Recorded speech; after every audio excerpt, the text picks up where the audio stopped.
So first, we've made a quick presentation of you and your work overall. We found out that you're the founding principal of DnA Design and Architecture. You received numerous awards, and you're the founding, you studied both in China and the US.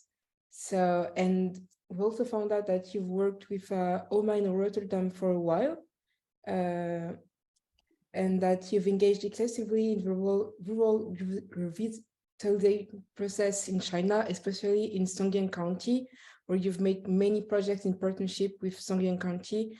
And your concept of architectural acupuncture is described as groundbreaking and a holistic approach to a social and economic revitalization of rural China. And we decided to work on the Water Conservancy Center, which is located in the southwest of Baisha Lake and Dam and Power Station. And it's just right outside of the county's urban center. And it was originally planned as a county water facilities management. But during the project's development, the program evolved, and it became also a place of, a public space of education and exhibition. And we found that very interesting also because the Water Conservancy Center is located near the Songjiang River, which is the most important water resource in Songjiang County.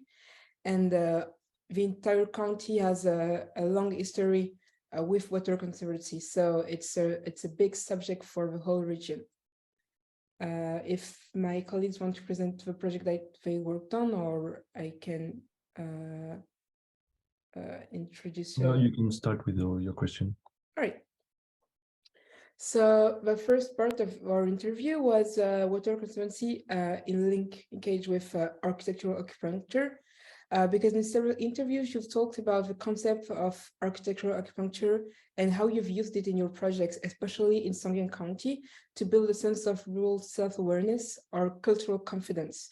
And we understood that as the definition of architectural acupuncture as being the strategy to analyze case by case the small village cultural industries issue in order to find the right small-scale architectural intervention which reveals the village's culture and heritage.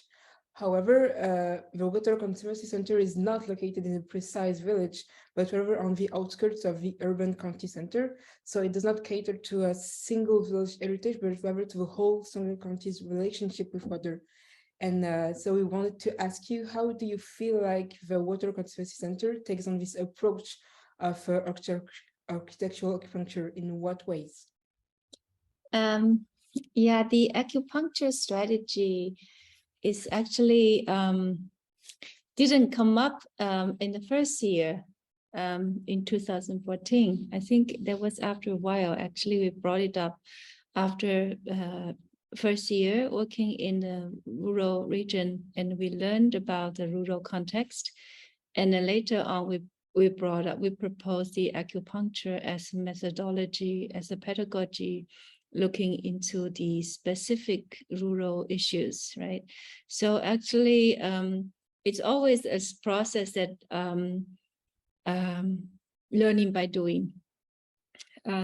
So we didn't have a master planning strategy in the beginning at all.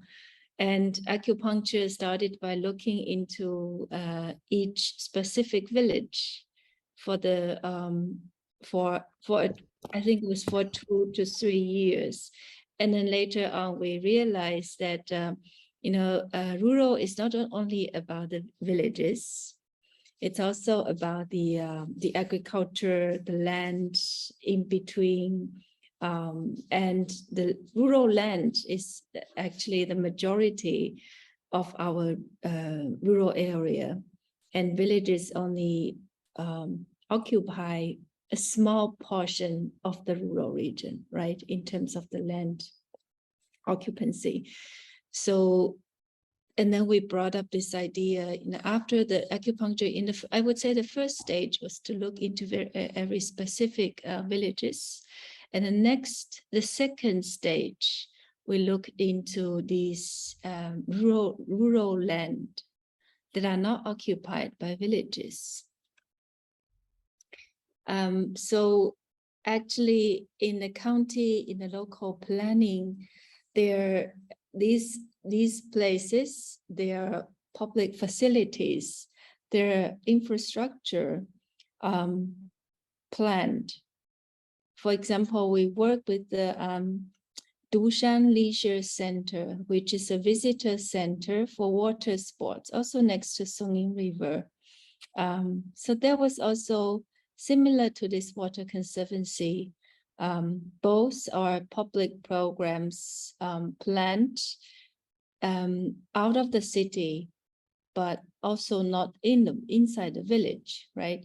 I would say in the rural area, public program, either for visitor facility, for water sports facility, or for water conservancy. Both projects have a certain degree of infrastructure, but also public program. So we took these type of programs or in a planning as another level of acupuncture, and not inside the village, but really becoming the meeting point of villages and county urban center. Both are just right out of the county urban center. So these are the water conservancy is basically planned as an infrastructure. The conservancy headquarters monitoring hundreds of water facilities in the whole region, not only along the Songyin River, but also in the mountain area with the small creeks. And there's a room, actually, not the monitor headquarters. The room is dedicated with a large screen, right? You will see hundreds of all these water facilities in with civilian cameras in the mountain. And it's also next to the water power station along the Songyin River. If you look at the master plan, this is water dam. So basically, this is an infrastructure project.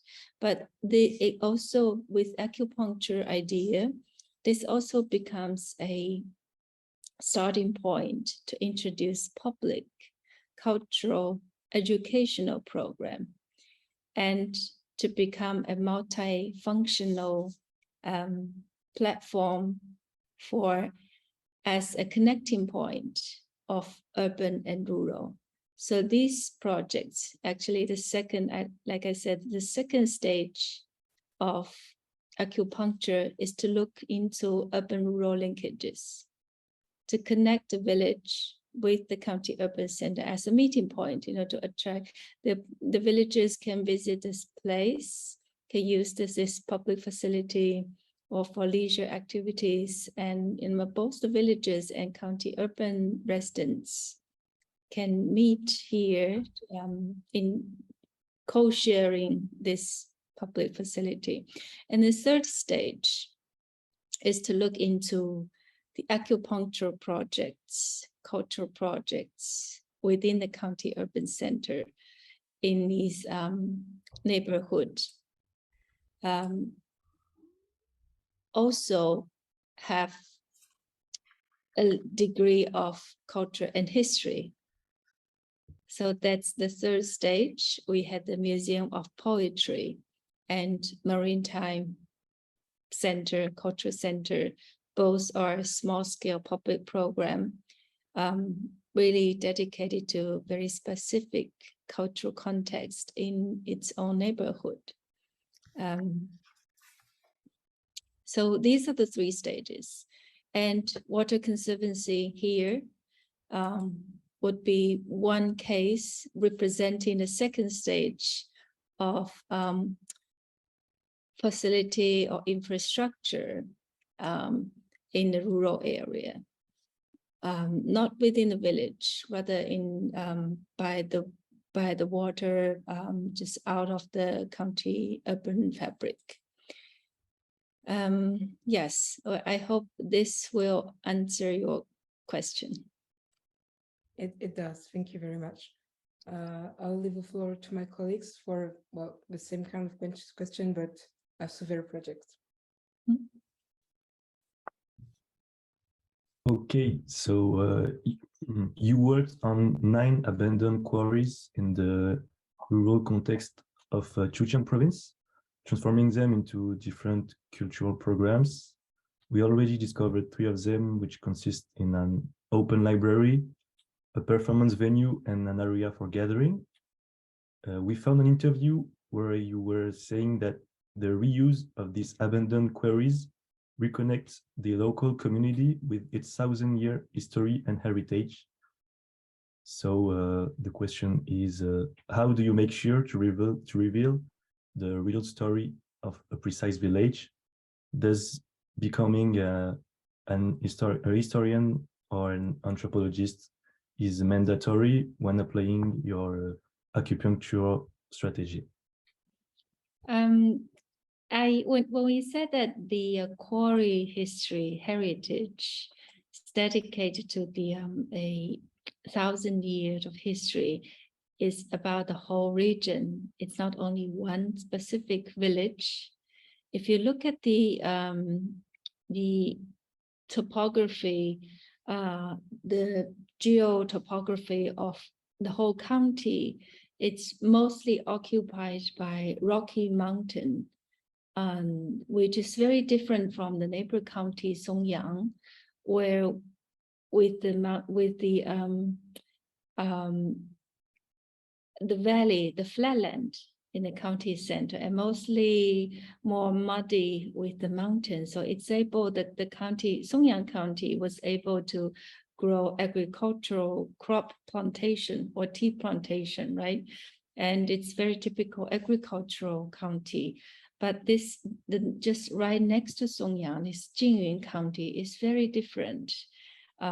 It's very hard to grow any crop plantation. So you would see maybe a small flat land, as from here to there, was able to grow small portion of agricultural plantation.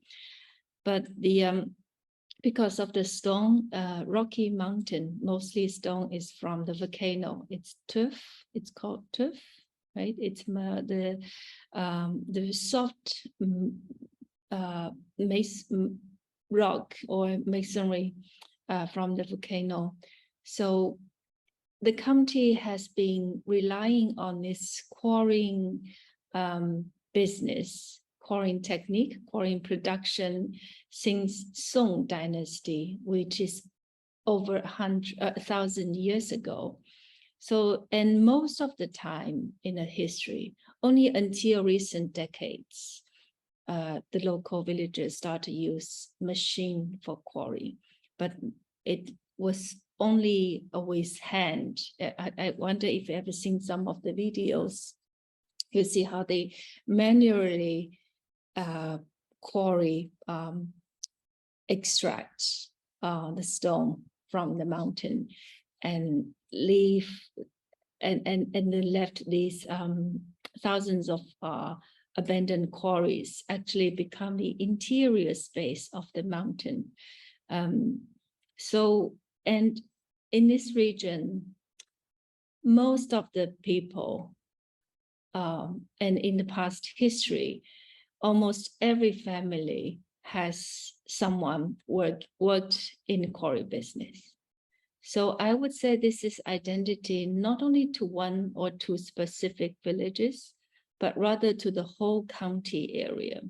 So the life here is, if you compare to Songyang, which is more agricultural, this is more about this quarry, rural industry, rural quarry. Yeah, I would say it's an industry, but not referring to the industrialization. It was all but done by hand. So yes, I would say with these, whatever the project we are working with, acupuncture, it's just a metaphor that indicates that we always want to engage with minimal intervention to each project. And by doing that, you have to be very careful, and you have to design after research, analysis, and investigation.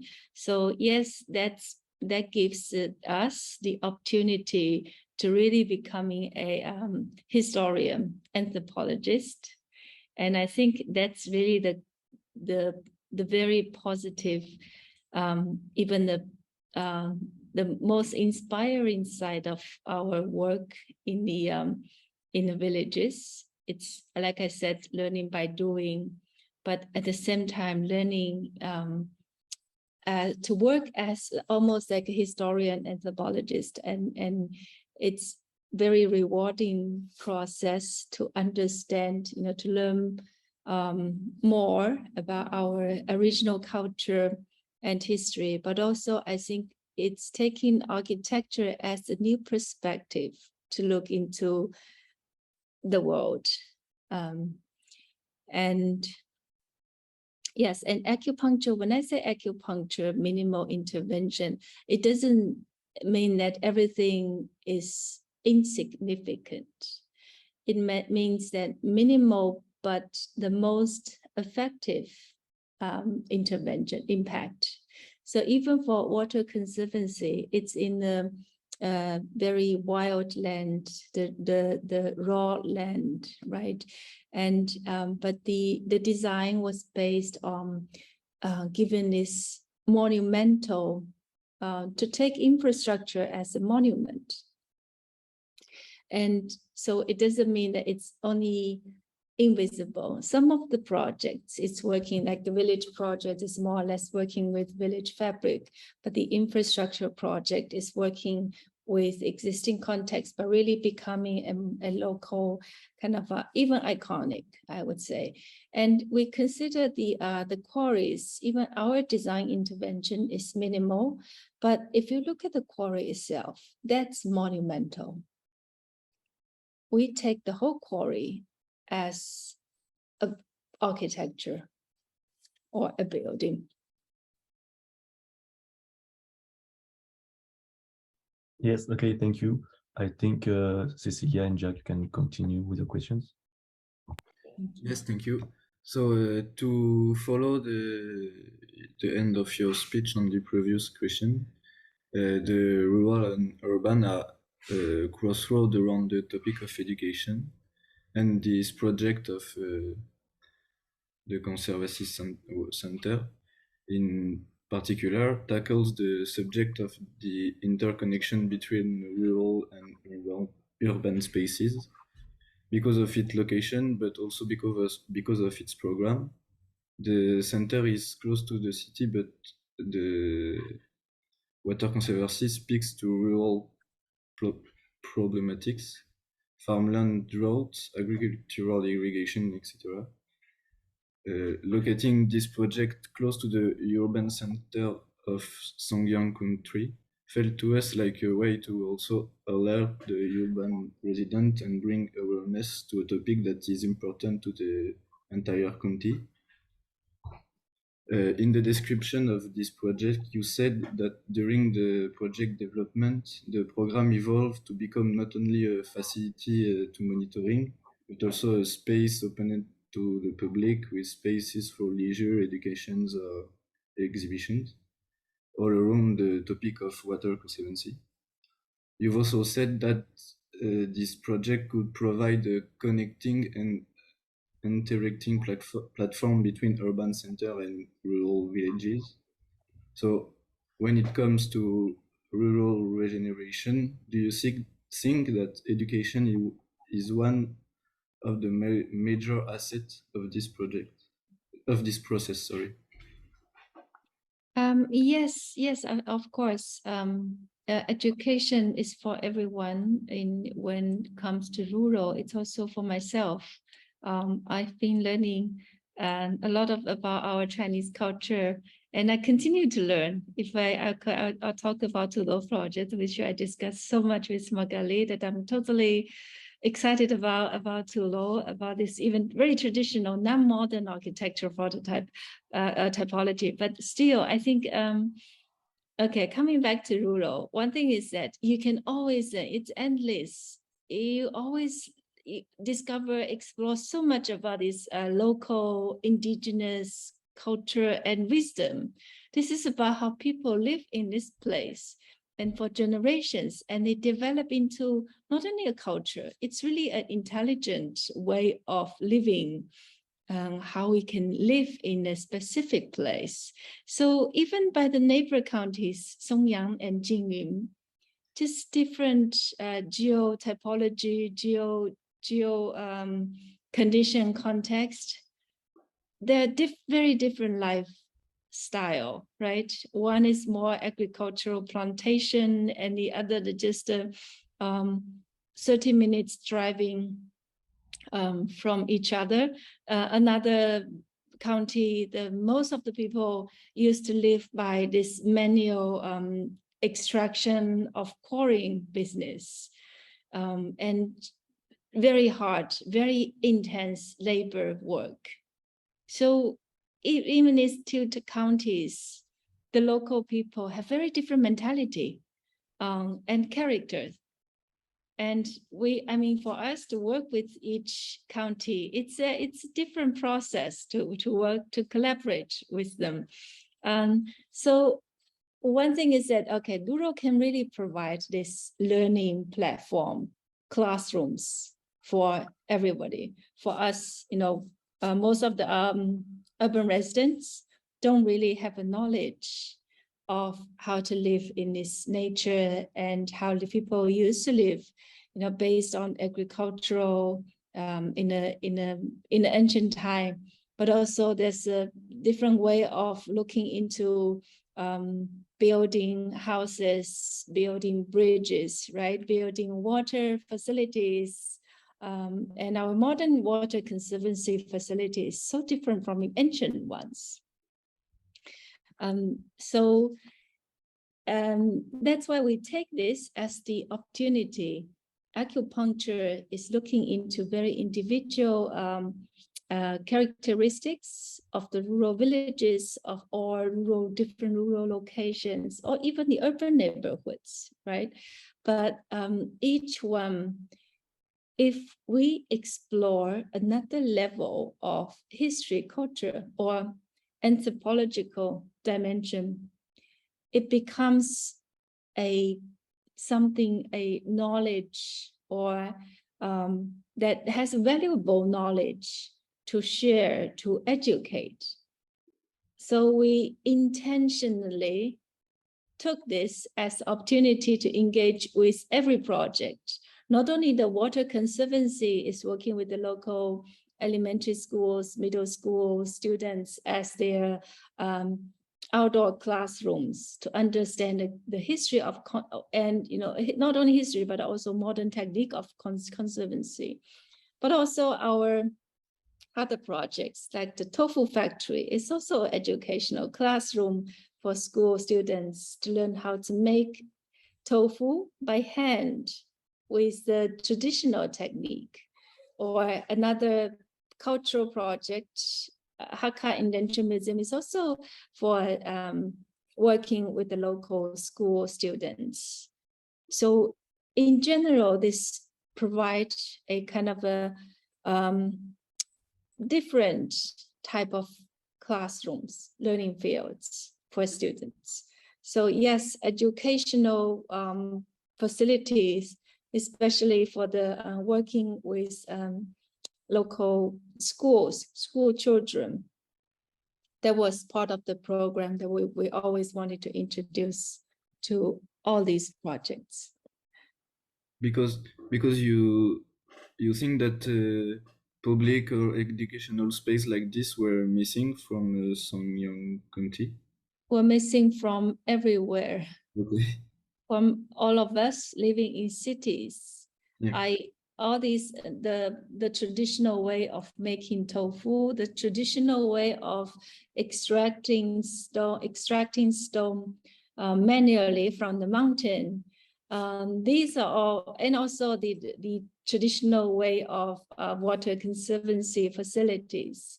These are all the very new knowledge that I learned only in these years when working on these projects, but I didn't know in my entire life before. Okay, thank you very much. Yeah. Paul, you want to continue? To continue, we see that the different projects that you introduced as the Songyang story are focused on a mainly agricultural region. And for the careers, you worked on an area where the economy was focused on the extraction of stone and decide to work on a cultural program. So our question is, what does the CARIS project brings to the surrounding rural context of the project? First of all, this is safety issue. So most of the abandoned quarries are in critical conditions with potential unsafe, how do you say that? It's unsafe quarries, right? So even when we were working last year when designing on these quarries in summer, there was one quarry collapsed in the midnight, so nobody was hurt. But that's the quarry that we've been passing by very often. So this is really the priority, the security, the safety issue. The idea is to take the quarries that we are working with and to collaborate with geotechnical engineer. So not the building structural engineer, but really geotechnical structural engineer, to discuss how to, with safety reinforcement, by concrete, to actually reinforce the open part from, to prevent falling, and also at the very fragile points, locations with the concrete reinforcement. And also when two quarries, the joints between two quarries, that's a weak link. And that also needs concrete reinforcement. So this is actually the priority of all these abandoned quarries after extraction, how we look back into the safety issue. And second is the bring the sentimental connection with the local community. For like everybody in the county knows about the quarry history, and they know about someone from their family or relatives, friends used to work on quarry. So quarry is part of the local collective memory, and people are proud of the quarry business, something they were able to make a living and to on top of this business for 1,000 years, to for the county of 500,000 population. This is quite significant. And also with the development of their county urban center, it started in the 50s, and the most of the construction was done in the 90s. And the houses, all the buildings were built were masonry structure with stone coming out of these quarries. So think about these quarries, really almost like a gift birth to the county urban center. So this is all about this collective memory and also local identity. And the third point is that with these quarries as very specific, we call it architecture or interior space, pre-existing space, they are able to be reused adaptively according to their individual characteristics. Each quarry is different, is unique, because we think each quarry is a land art done by local villagers as anonymous artist collective, right? So this is a kind of a different concept to think about the quarries as a waste from abandoned industry business, but at the same time, it's turning the concept into something valuable, local resource, and really a glorious past of the history. So, and if you take a look at these spaces, not only it's spectacular monument, but they could also be reused, just as an outdoor theater and or a book mountain. And these are the first three, and then later on we have more covered quarries that are going to a construction zone. Those are used as tea house or restaurants, so that's more covered and sheltered.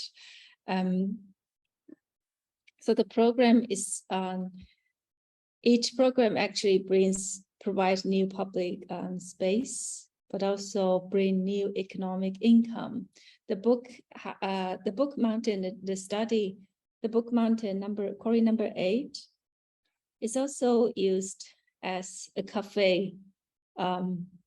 So with the visitors, with the number of visitors, this can really make a good income for the local people. Thank you. Yes. Okay, I just had another question about the quarries. We've seen a picture where on your site, I think, where 2 men were walking on the ground of the quarry number 10. It was during the construction phase. So we were asking ourselves if it was important for you to perpetuate the work of the stone, and if it was also important for you to use local craftsmanship in your projects.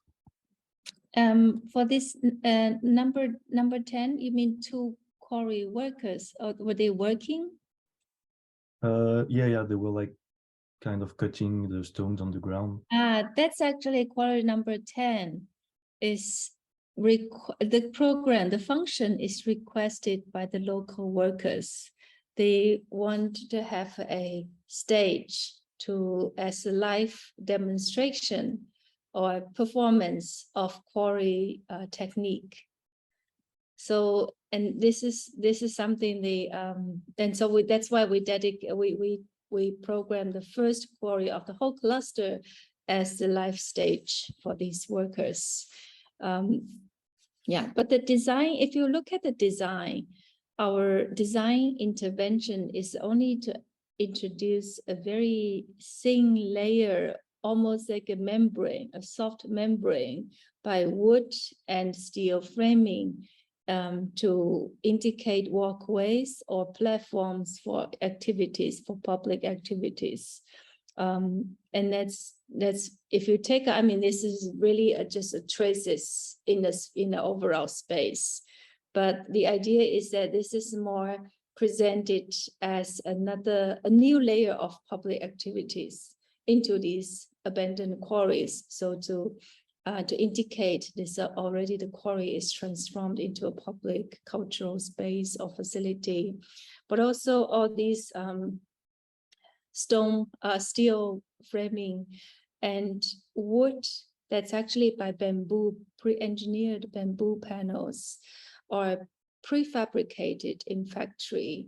So and the design is also, we made it a very rigid grid, like a basic grid, to indicate the human activities, furniture. I mean, it's really into a furniture scale, right? So it's making a contrast with the quarry, not only by scale, by dimension, but also these prefabricated industrial production compared to the manually carved, extracted quarry. So this is also adding another layer of a new layer. So we would like this, our design actually become the contrast or indication of quarry as a new public space. Thank you, Jacques. You can go. Thank you. Now, do you think the Water Conservancy Center, not an iconic building, is in volume, shapes, and materials? Say it again. Is the Water Conservancy Center not an iconic building in its volumes, shapes, and materials? Okay. I think Water Conservancy Center, we design it as because it's for modern facility, right? It's not a traditional one, and it's right next to that. This is a managing facility also for the water power station right next to the water, to the river. So we wanted to take this as the infrastructure, the building, as a monument dedicated to our modern technology, you know, for water power, for conservancy purpose. Even though the building, this building is an infrastructural program, but also we added into a cultural program. For example, the archive becomes the museum, and the monitoring headquarters with the screens, with all these civilian cameras for hundreds of small conservancy facilities, infrastructural facilities in mountain. This is their basic monitoring headquarters, but also becomes a classroom for the school students and their offices, buildings. And then we also took the canteen space, used to be a dining hall for the workers, for the staff, and then we converted into a public, you know, for like a restaurant. Just a service program for public. So overall, this is a kind of redefining the existing program, and at the same time also redefining the whole building as a iconic infrastructural monument in this next to water on this flatland. So for that, we used the stone material. Actually, the stone were made from the Jingyun County, from the quarries. You could see that it's a bit of a there's a bit of a pink pigments, pink color with this stone. It depends, like in the cloudy days, rainy days, it appears very grayish, but in the warm weather, it's a bit pinkish.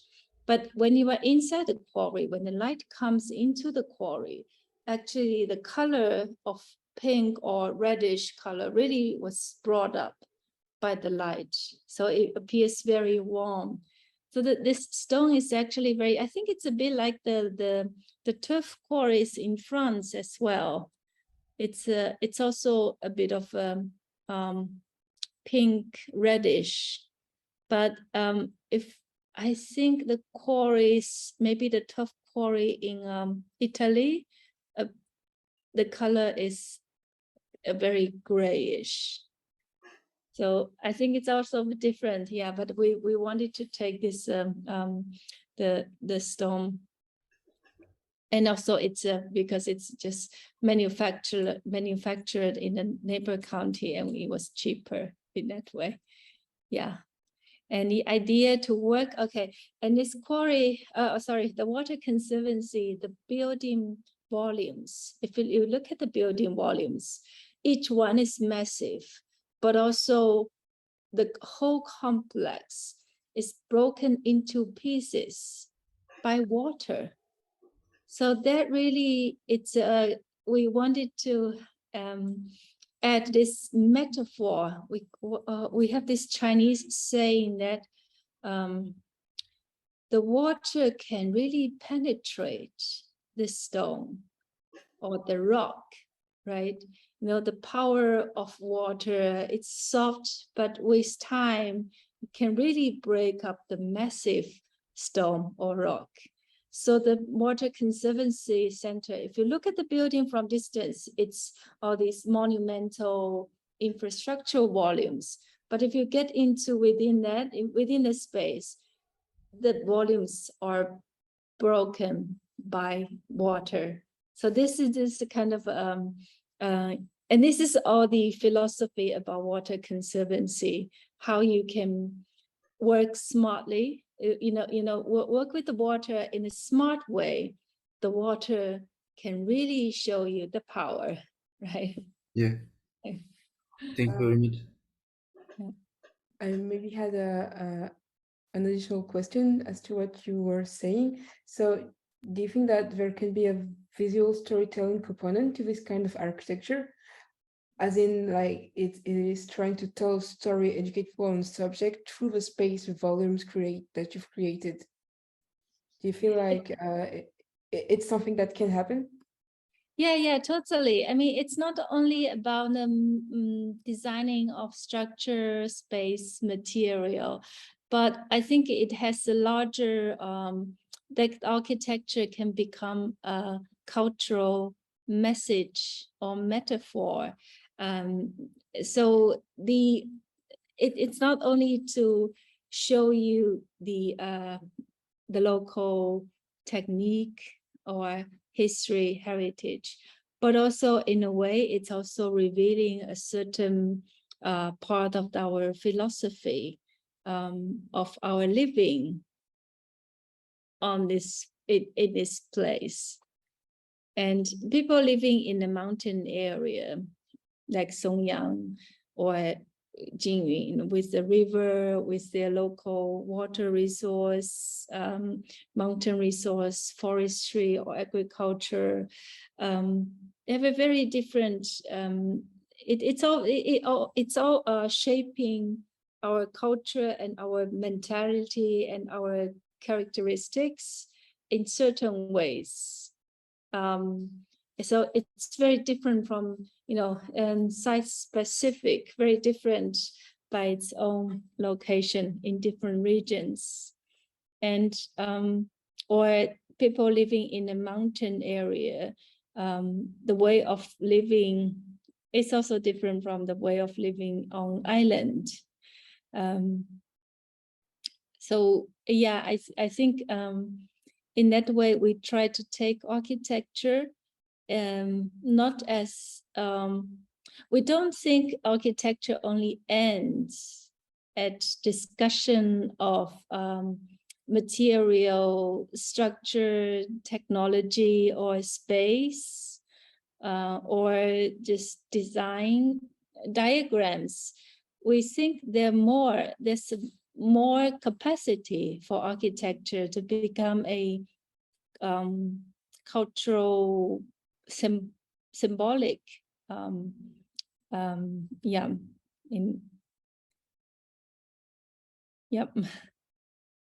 Thank you very much. I'll give the floor back to Paul and Lou. Okay, so going back to the queries, working on an abundant queries is very unusual. They are inert spaces which are probably not very movable or changeable, and which must need to be apprehended with an extreme precision. What do these spaces bring to a cultural program? How did you use their materiality, openness, and variable lights to create a much better experience for a cultural program? Materiality of so yes, we have different quarry typology. We have these 3 quarries that are totally open, and next stage we will have a number of quarries that are more covered and sheltered. So all these different typology will accommodate different programs. And these three are more rural public spaces.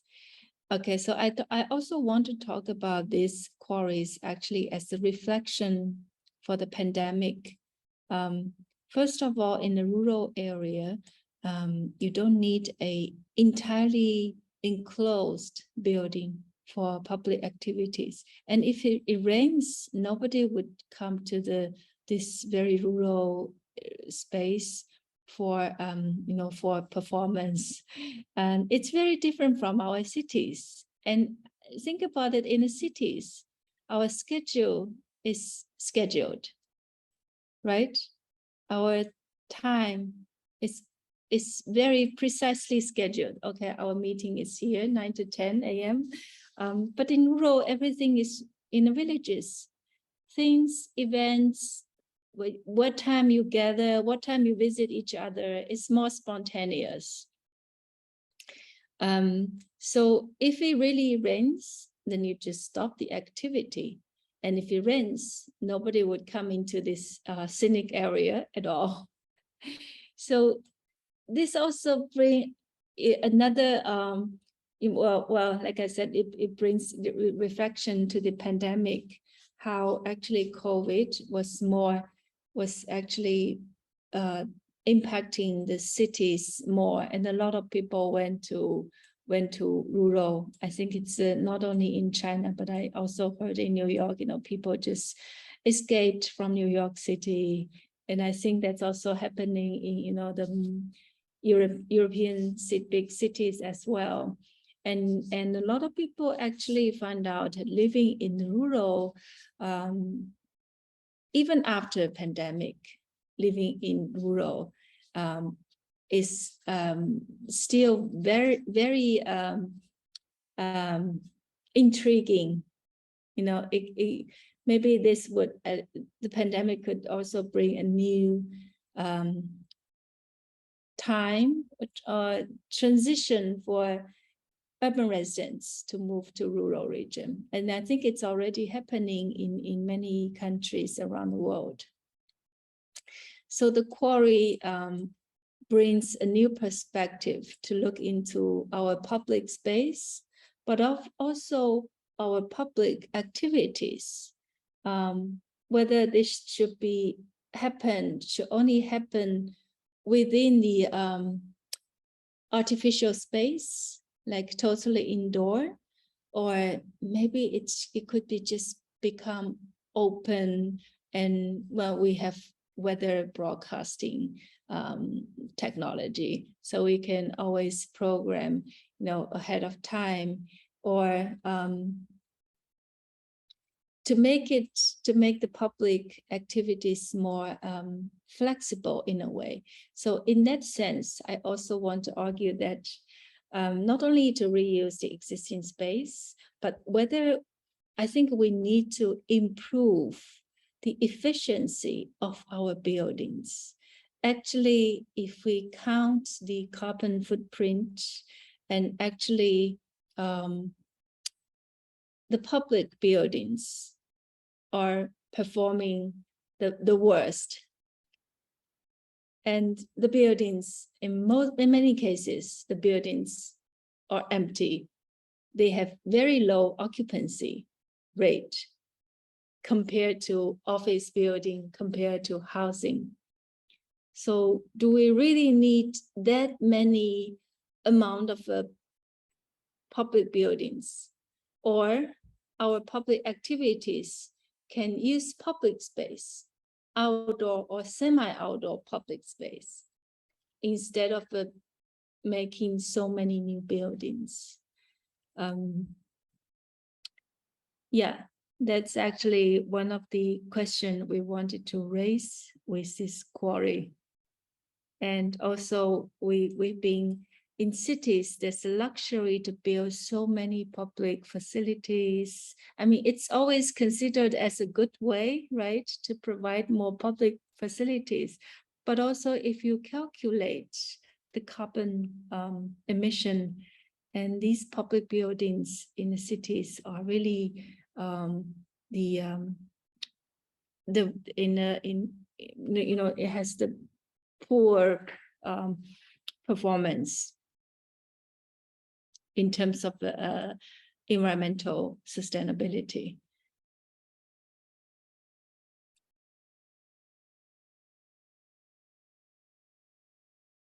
And what did you do to respect the site as much as possible so it keeps its strong identity?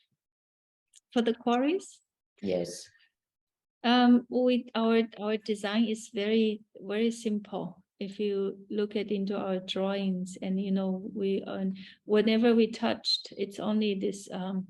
One thing is the safety reinforcement. It's concrete. If you see the concrete, okay, the material means this is the reinforcement. And if you see the railing, the steel, and the bamboo panel, that's the design. That's where you are able to go. Like for the public activity platform. So you can't really go everywhere in a quarry.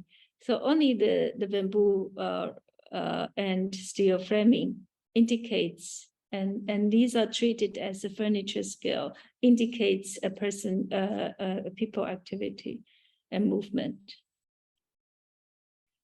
Thank you. We still have a bit of time. Magali, do you think I could show the Toulon? Yes, of course, it was the part of the final question, the conclusion. Maybe you could ask it to Tiantian, so she could ask with the Tulu. She could answer, sorry, with the Tulu. Oh, of course, yes. Actually, it was the first question that we wanted to ask, but then we thought that it was more interesting to ask you this as a kind of conclusion. So we wanted to know, since you founded your practice, so DnA, do you feel that your philosophy has evolved, or is it the same as it was in the beginning? And how do you apply your philosophy to your future ongoing projects? Like I said, I don't think there's a very fixed. I don't think. I think we have a very different methodology how we work. We don't take the making of architecture as artifact. That's not our final goal, even though we respect that, but we also want to take through architecture, it's just part of our tool or means to actually address, we wanted to take our design. First of all, it could be a design responding to certain local issues. So the design for us is rather to provide a solution with, targeting very specific regional issues, social issues, but also with respect to the architectural values, right? So that means our design is scalable. And we really, we are not looking into one of a kind art piece, artifact, but we really look into design can become something providing a solution and which could be scalable. The quarry is looking into the over 3,000 abandoned quarries. And so this actually, I want to go. So do we have more time, Magali? Are we able to continue with maybe 10, 15 more minutes? Yes, of course, no problem. Okay. Let me share screen with, I'm not able to share screen, so host. I think it's okay now. It's what? It's okay, it should be okay now. Okay, thank you. Okay, can you see my screen? Yes. I guess, do you know about these Toulon? Actually, no, I've never heard about them. Okay, so this is something I think as an architect, if you're interested, and later on, if you continue to make more research, you would find it really fascinating. So 46 Toulouse buildings are listed by UNESCO as World Cultural Heritage. These are in the southern region of China. And as you see, they come in clusters in the mountain area. And each one is a tile roof covered the ram earth walls wrapping inside. It's with very often with a central courtyard, multi-level 3 to 5 stories of wooden structure by traditional tenon and mortise wooden structure. And this is the Toulouse is very unique typology for the, first of all, it's a defense structure. It's a defense castle. And this sketch shows you how the Toulouse community fighting together with the invaders during the war, during any conflicts.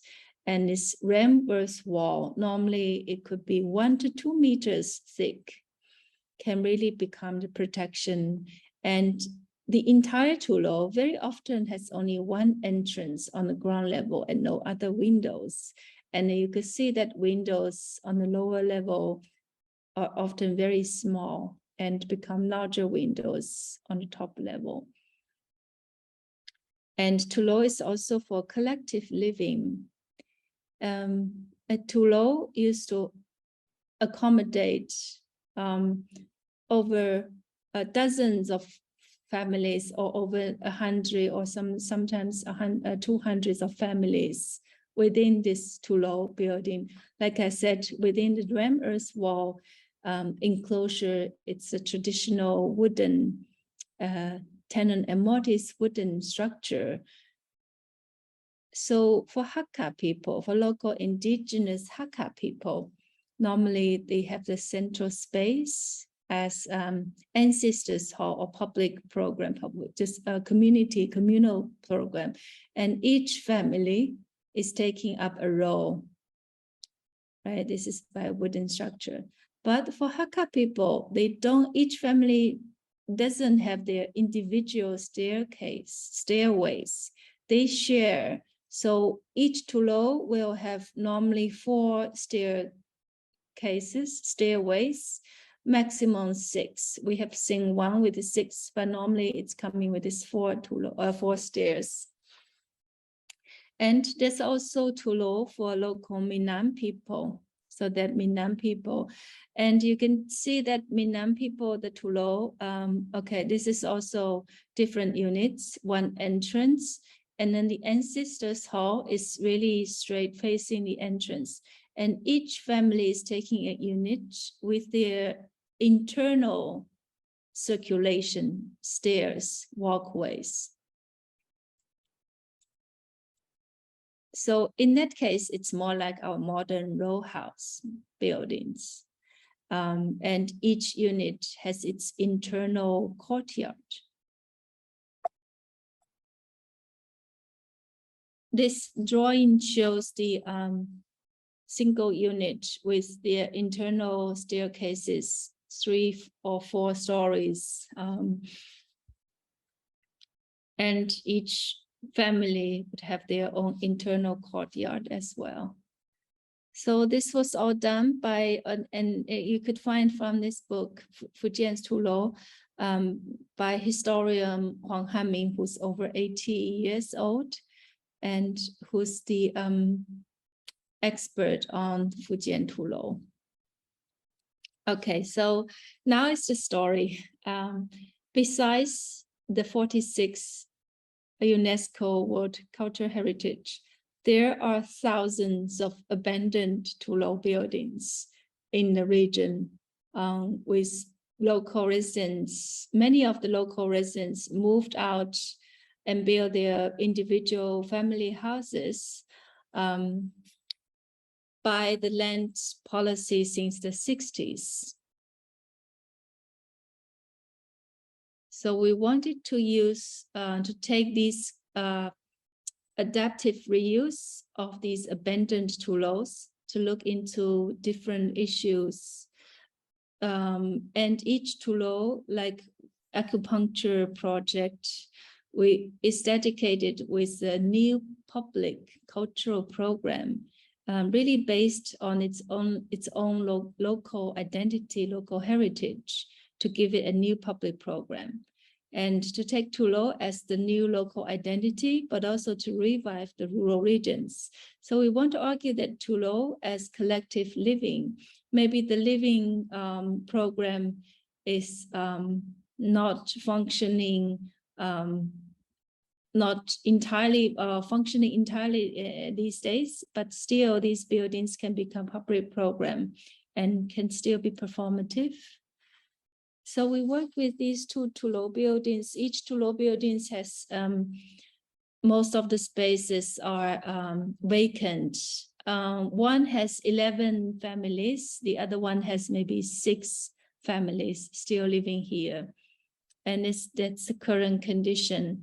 And some of them are just totally kind of empty. So we wanted to take this, to connect all the walkways, and also to take the void space to introduce new public functions like community space or a reading room. At the same time, also to upgrade the living conditions for the existing inhabitants. But with most of the Toulon, abandoned Toulon buildings, there are 0 residents living here.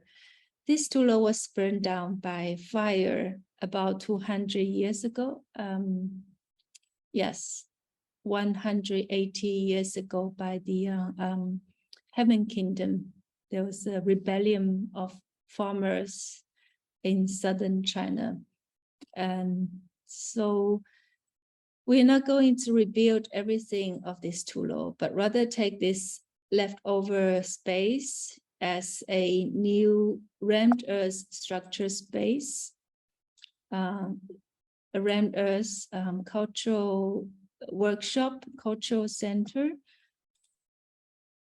And these are the original, this is the photo part. And this burned down rammed earth wall becomes the monument or the exhibition in this rammed earth cultural workshop. And next one is abandoned, vacant for 30 years and with trees growing in the center. And this is almost, this is already torn, really in a fragile condition. Oh, and we took this as the existing typology to become the opportunity with terrace for Toulon to have lookout terraces. And this will function as a cultural, as an agricultural workshop, like production spaces for local fruits like pineapple, dragon fruits. This is passion fruit and grapefruits. So all local, regional agricultural production. And like I said, this kind of a broken part would just remain like a relic, like almost like a ruin in a space. And we also keep the tree as the inhabitants of the Toulon. And next is another Toulon in a different county, different village. And this is a Toulon we are going to adding a new component by assembly timber structure.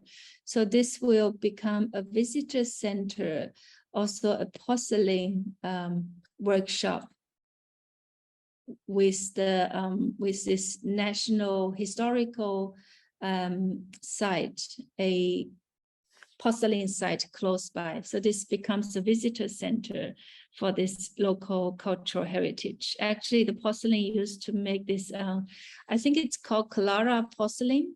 This is a porcelain very popular in Holland, in the Netherlands, and was exported from this region to Netherlands 400 years ago. So this was already this long history of silk roads on the ocean by water. And the next one is in a different village. We just took this empty space as a new type of courtyards, internal courtyards. So that becomes gardens or courtyards as a Toulouse library, Toulouse study reading place, which is by this context of the scholar Lin Yutang, who's the first Chinese scholar nominated for Nobel Literature, and he's from this village. So this Toulouse becomes a new cultural library, and with the voids becoming gardens. And the next one, the last one, is with new addition as cultural space, exhibition, but also to take the vacant part as a performing stage and seating area. And this new timber space become a cultural exhibition space. So that's all we have for Toulouse. Yeah. Thank you so much, Tiantian, for this unreleased work. We're very lucky to see it in advance in a kind of way. You told me some weeks before that there was several regulation aspects about Toulouse that were problematic. Could you give us a bit of what you are struggling with this regulation issue? Sure.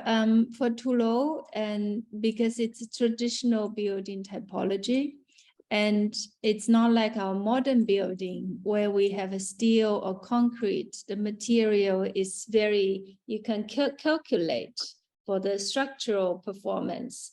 But with Toulouse building, very often it's the natural wood and ram earth, right, by hand production. So like natural wood, every column or beams is different from each other. It's not like the steel material. You can calculate this structural performance. So if you try to fit with modern building, a new building regulation, it could never fit. I mean, all these Toulouse buildings have to be demolished.